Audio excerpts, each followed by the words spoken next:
Hi guys, I just wanted to share with you I'm getting quite a few emails recently about, yes, the air temperature right now, especially in the UK, is a lot colder than the water temperature, well it can be.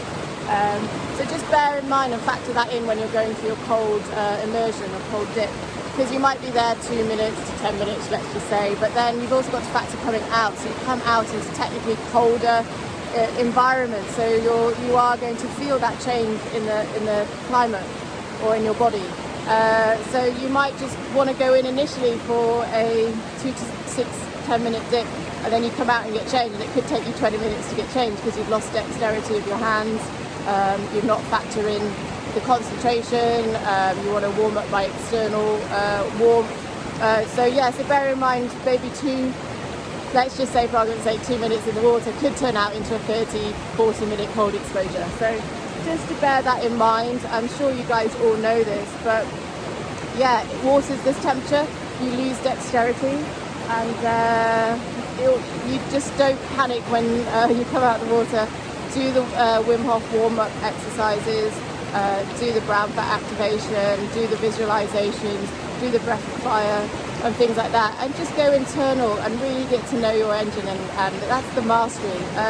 Do not dismiss the coming out and the experience it gives you. It's a really huge learning curve, and for me it's all part of the process. I mean, getting here, less than half an hour, maybe 2 minutes in the water, coming out, half an hour to warm up, and then half an hour to get back or whatever. Just take all that into account and don't get caught short. Finally, I just want to mention that when you're in the water, because it's so slippy at the moment, maybe to get in, maybe a different way for you to get out of the water. So just bear that in mind, because when you're in the water, just say for 2 minutes for argument's sake, when you're at that limit and you come out, you might want to rush coming out because you're like, oh, I've been in, your mind's left and it might not be the same way, and then you start to panic.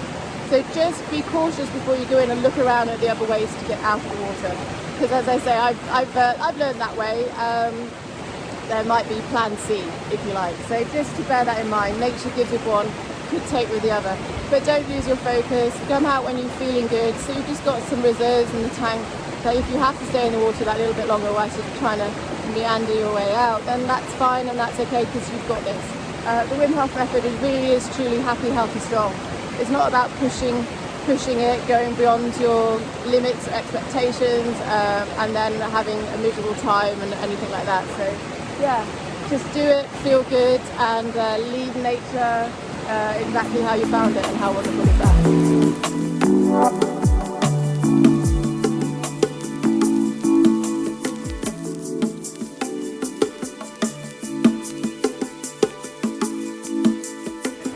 Like sometimes I swim, sometimes I don't.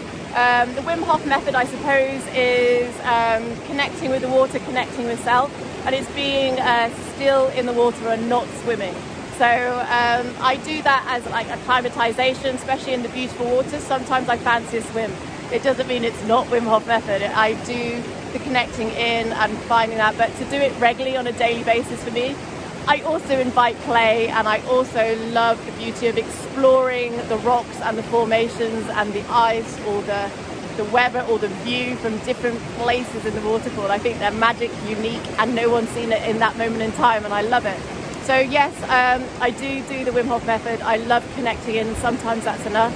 If I feel like being curious and exploring my area, then I do go in for a few strokes or a swim. But I suppose the true Wim Hof method, what I share in my workshops, is to stay still, focus, go within and connect the mind and the body, and it's not swimming. But I've been doing it for so long. I live in a wonderful area, and sometimes I mix the both up. So I hope that makes sense to you. I'm just trying to answer all these questions that have been asked. And yes, and now I'm going to go in for a dip, a swim. Who knows until I get there what I would do and what I'll experience and what I'll embody. But I generally don't overthink it, and I'll decide when I'm in there what I fancy.